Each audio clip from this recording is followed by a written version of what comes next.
तो ट्रंप चाहकर भी ईरान जंग वाले जिन्न को जल्द बोतल में बंद क्यों नहीं कर सकते हैं और क्यों नहीं कर पा रहे हैं। नमस्कार, मैं हूं नीलू। बात आज इसी पर करेंगे कि आखिर क्या वजह है कि बार बार शांति वार्ता और उसके बाद फिर एक बड़ा हमला। ईरान के सामने डोनाल्ड ट्रंप चाहे फायर मोड में रहे या फिर फ्लावर मोड में रहे, उनके लिए दोनों परिस्थिति में परेशानी कम नहीं होगी। आप समझिए कि क्यों ये परेशानी आखिर खत्म नहीं हो रही है और डोनाल्ड ट्रंप अमेरिका के लिए अब ये गले की फांस बनता चला जा रहा है। अमेरिका और ईरान के बीच का सीजफायर 21 दिन भी नहीं टिक सका। आप समझिए, बातचीत तो बहुत हुई थी। तमाम दौर की बातचीत के बाद एक 14 सूत्रीय कार्यक्रम बनाया गया कि भाई अब इसी के तहत आगे बढ़ा जाएगा, बातचीत की जाएगी, इन बिंदुओं पर सहमति बन रही है, बनने वाली है, तमाम बातें हुई। लेकिन सिर्फ सीजफायर के 21 दिन बाद ही ये समझौता टूटता दिखाई दे रहा है।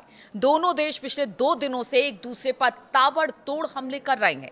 अमेरिका के राष्ट्रपति डोनाल्ड ट्रंप इस जंग से बाहर निकलने की कोशिश बहुत कर रहे हैं और एक बार फिर कह दिया है कि हम तो बातचीत चाहते हैं, लेकिन ईरान ऐसा नहीं चाहता।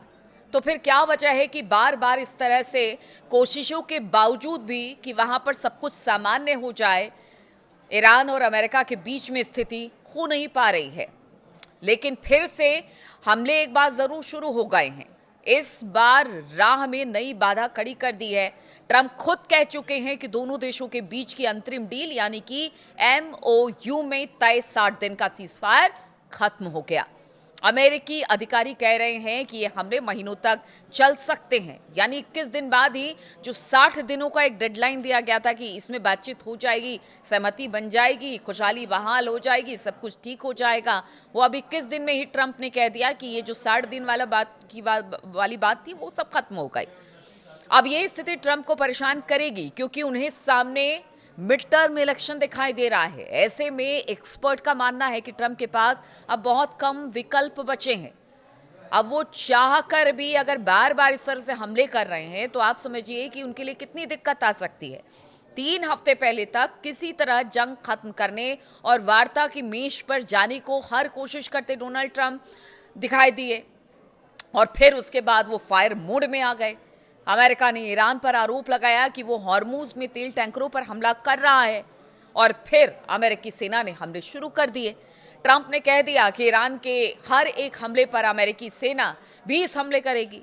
ऐसे में रॉयटर्स की रिपोर्ट के अनुसार एक्सपर्ट का मानना है कि अगर दोनों देश एक दूसरे पर ऐसे ही जवाबी कार्रवाई और हमला करते रहे तो आगे बढ़कर तनाव बढ़ने पर एक पूर्ण युद्ध यानी कि फुल स्केल वॉर का खतरा पैदा हो सकता है।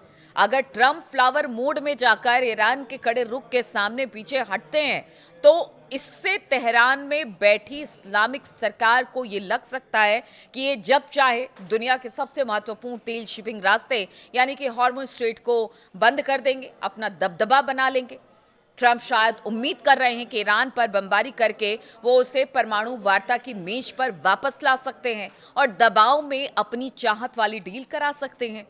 ईरान के परमाणु कार्यक्रम को खत्म करने को ट्रंप ने अपनी जंग का अपना एक मुख्य मकसद बना लिया है और वो बार बार कहते रहे हैं कि अपने परमाणु कार्यक्रम को बंद कीजिए वरना तो इसी तरह से हमले होते रहेंगे। और उन्होंने देखिए जो एक 14 पॉइंट्स रखे गए थे जिस पर सहमति बनी थी अमेरिका ईरान की, उसमें कहा गया था कि बाकी बातें जो हैं जैसे ईरान के जो पैसे अलग अलग देशों में फ्रीज है उनको खोलने की बात हो या ईरानी तेल आयात निर्यात करने की बात हो, उसको लेकर एक तरह से सहमति बनती दिखाई दे रही थी। लेकिन परमाणु समझौते को लेकर कहा गया था इसके लिए 60 दिन का वक्त दीजिए, बातचीत होगी, फिर देखा जाएगा क्या होगा। फिर अपनी तरीके से बहुत सारी बातें ट्रंप ने कही थी। अब आप देखिए कि जो ट्रंप चाहते हैं कि जो परमाणु कार्यक्रम है पूरी तरह से खत्म हो जाए, इसको लेकर लगातार वो बात करते रहें, लेकिन ज्यादातर एक्सपर्ट को इस बात को बहुत कम संकेत दिखते हैं कि तेहरान वैसी बड़ी रियायतें देगा जैसी ट्रंप चाहते हैं। यानी रॉयटर्स की रिपोर्ट के अनुसार डेमोक्रेटिक और रिपब्लिकन सरकारों के लिए मिडिल ईस्ट मामलों के पूर्व वार्ताकार एरन डेविड मिलर ने कहा कि ट्रंप ने खुद को एक मुश्किल स्थिति में डाल दिया है, चाहे सैन्य तरीके से हो या फिर कूटनीतिक तरीके से। ऐसा नहीं लगता कि उन्हें ईरान से बहुत कुछ हासिल होने वाला है। ट्रंप एक बार फिर जंग से बाहर निकलने की योजना बनाएंगे। वजह है कि उन पर एक ऐसी लड़ाई को हमेशा के लिए खत्म करने का दबाव है जिसे हजारों लोग मारे गए हैं। खुद अमेरिका को आर्थिक नुकसान झेलना पड़ रहा है। वहां पर तेल और गैस की महंगाई चरम पर पहुंच गई है और नवंबर में होने वाले अमेरिकी मध्यावधि चुनाव यानी मिड टर्म चुनाव से कुछ महीने पहले ही उनकी अप्रूवल रेटिंग भी गिर गई है। 23 जून के रॉयटर्स इप्सॉस पोल से पता चला कि जो ट्रंप की रेटिंग है वो गिरकर अब 34% हो गई है, जो उनके दूसरे कार्यकाल के सबसे निचले स्तर पर पहुंच चुकी है। अगर ट्रंप को चुनावों में झटका लगता है तो इससे संसद में ट्रंप की रिपब्लिकन पार्टी का कंट्रोल चला जाएगा और इसीलिए ट्रंप चाहते हैं वो किसी तरह से इस युद्ध को खत्म करे, लेकिन आसार बिल्कुल दिखाई नहीं दे रहे हैं। जिस युद्ध को 5 दिन में, हफ्ते भर में ट्रंप खत्म करने वाले थे और उनका कहना था इसके बाद पैकअप हो जाएगा और वो लौट जाएंगे, लेकिन ईरान की दृढ़ता के आगे और उसके हमलों के आगे अब अमेरिका पस्त हो गया है। ईरान ने जो कुछ भी कहा, चाहे वो हॉर्मूज को लेकर कहा है या परमाणु समझौते को लेकर कहा या बाकी बातों को लेकर कहा, उन्होंने कहा कि आप अपनी बातों पर ही कायम नहीं रहते। अमेरिका को कहा आपने डील के लिए बुलाते हैं, बातचीत करते हैं, मंच पर बैठते हैं और फिर वहां से कह देते हैं कि ये बातें हमें मंजूर नहीं है, तो फिर ये एक तरफा बातचीत में कोई कैसे शामिल होगा। ईरान इस बात को लगातार कहता रहा है। परमाणु डील पर उन्होंने कहा कि परमाणु समझौते को लेकर वो बातचीत करने के लिए रेडी हैं, बहुत सारी बातें मानने को तैयार हैं, लेकिन उनकी भी कुछ बातें हैं जिसको माना जाए। स्ट्रेट ऑफ हॉर्मूज इस वक्त जंग का मैदान इसलिए बना हुआ है क्योंकि यहाँ से ईरान अपना वर्चस्व खोना नहीं चाहता।